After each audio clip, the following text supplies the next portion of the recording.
Your father is conferred with the Bharat Ratna, and the Gandhi family does not attend because the Bharat Ratna is conferred by the Modi government, but it is actually the Indian state that is conferring the Bharat Absolutely. Ratna.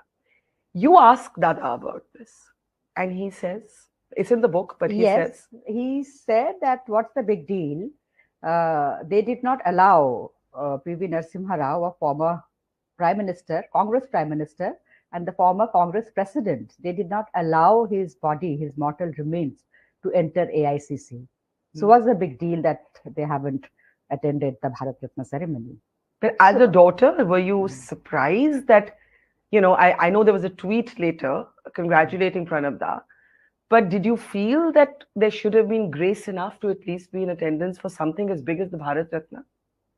to be very honest, at that time, I also defended on tweet, Yeah. on Twitter, they're not attending, because I was very much involved in Congress politics then. Yeah. And I said to so many other people where other senior leaders were there. Ahmed Patel was there.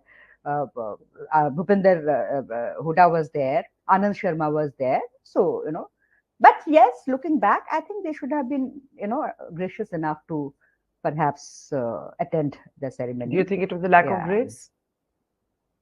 I don't know why, but they should have. I think they could have at least one member they could have. So there are many details like this, and we could be talking for hours. But one of the other most compelling issues that the diaries address is Pranab Da not becoming prime minister. Bharat Ratna, president, the most important minister in the UPA, but never prime minister. And before he dies, you ask him that your unfulfilled dream, Dada, was that you didn't become, Baba rather, you called him, did not become prime minister. And he said he agreed that that remained an unfulfilled dream. And there are other moments also where he acknowledges that he had that desire, but he knew that Sonia Gandhi would never make him prime minister. Yeah. But the last time when I talked to him a couple of months before his passing away, that whether he had any regrets of not becoming the prime minister, he quoted a beautiful line from Tagore. I'll first say it in Bengali. Ki paini tare hishab milate monomor nohe raji. I don't want to sit and keep an account, a ledger book of what I got and what I didn't get. I am like it was a 3-4 line quote that I'm grateful to God that for what I got. Mm. And when I also read his diaries, and especially one of the entries, I think towards the end of his presidency, so he wrote that, I was a MP for so many years. I was a minister for, I think, 23 years. I was the president. I bow to, I'm Lord Almighty. He was a very religious person. I'm grateful to Lord Almighty for bestowing his blessings on me. So, what I think that my father, of course, he had the desire to be the prime minister, Mm-hmm. but he also accepted the fact that it's not going to be. And in general, he was grateful. He was grateful to God or life or whatever you can say. He was grateful for what he got rather than being bitter about what he did not get. But Manmohan Singh later acknowledges that Pranab Da was much more qualified to be prime minister than Manmohan Singh was. When Manmohan Singh made a joke and said, "I didn't have a choice." Sure, it's very true. That was in one of his Baba's book release ceremony, and I think this was a extremely gracious comment to be made by Dr. Manmohan Singh. But let's go back to where this rumor started, or where the mistrust started, and there were rumors attached to it. Indira Gandhi has just been assassinated. Pranab Da, Rajiv Gandhi are among those who are flying back. They've heard that she's been attacked. They're rushing back to Delhi. From the cockpit comes a message that Indira is dead. She has not survived the terror attack, or the assassination bid, rather. Pranab Da breaks into tears midair. From there starts a rumor that at that time, Pranab Mukherjee staked his claim as the senior most politician to be prime minister, and the Gandhi family never forgave him for that, for for feeling like he too could be prime minister. Firstly, that also speaks to a kind of entitlement, but let's put that aside. Your book talks about how this was a false story. Absolutely. After my father passed away, I got some handwritten notes, which he obviously, I mean, it was meant for his memoirs. And most of it he has already written in his book, but some of the crucial details he left out, Hmm. as per, who uh, planted the story. So, as per him, right or wrong, it was Barkat Ghani Khan Chaudhary. Hmm. And Barkat actually, there was a discussion in the flight that what is to be done.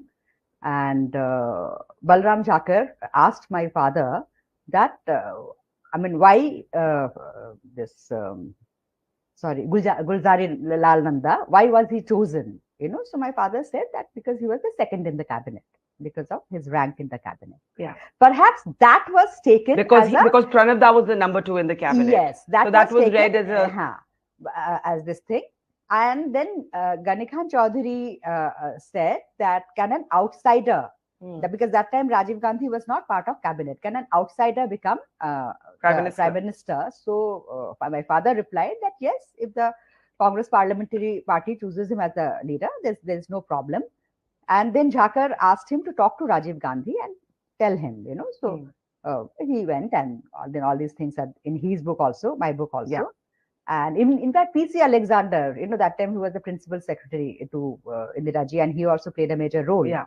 So he later wrote in his book that some people try to play a spread a rumor, and obviously with the intention of creating a rift between my father and Rajiv Gandhi.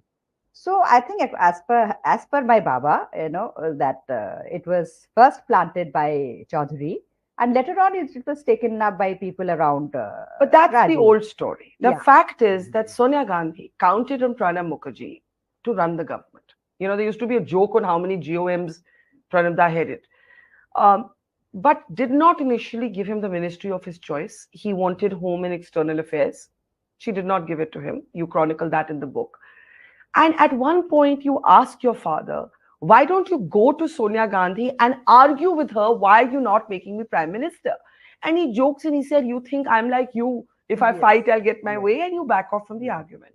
But didn't you feel as a daughter that it was unfair that the troubleshooter of the government, the most experienced person, the person who defended the government in parliament, the person who was counted on in every crisis, was never made the prime minister? And this, I mean, no disrespect to Dr. Manmohan Singh, he has his own place in Of history. course. Of But did course. you feel that the Gandhis were really unfair in this way to your father?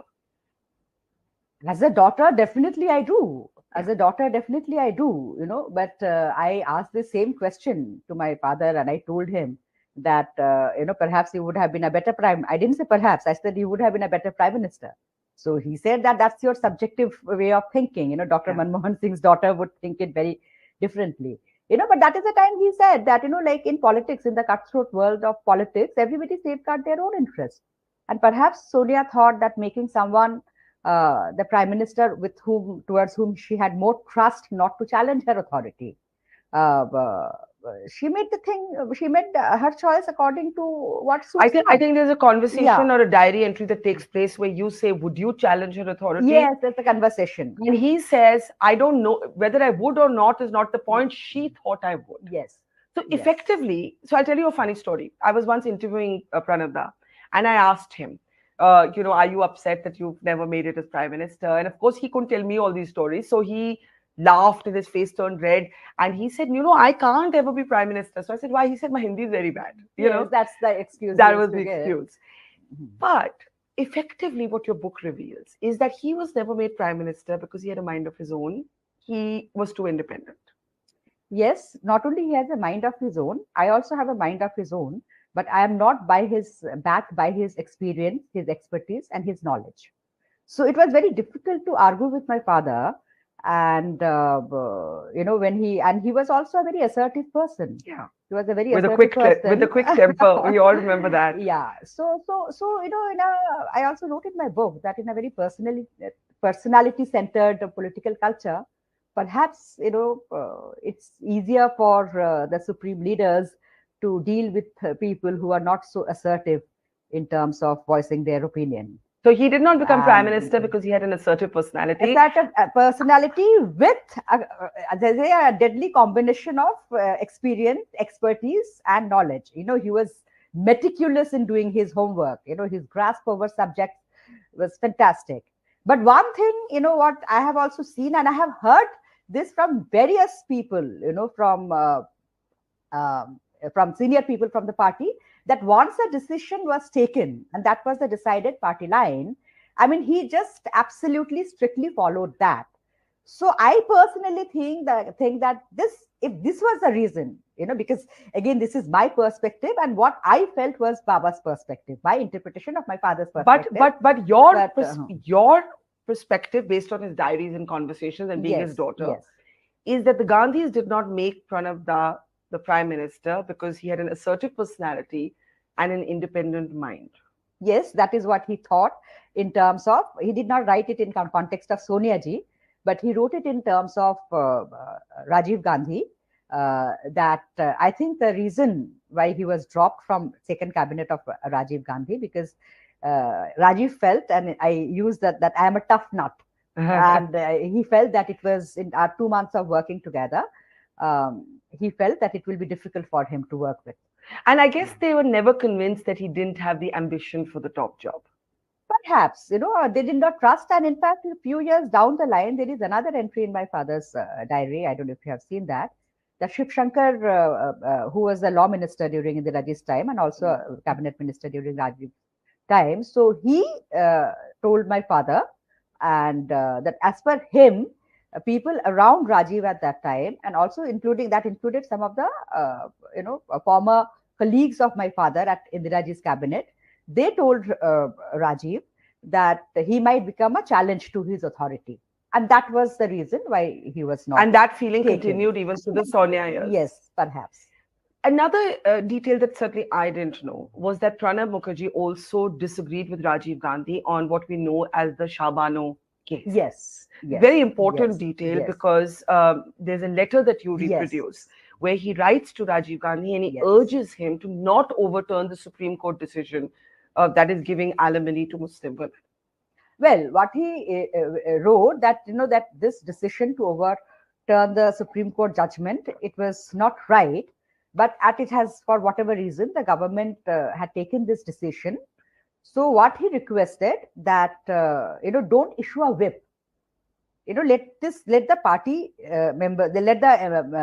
members of the Congress MPs decide according to their own conscience.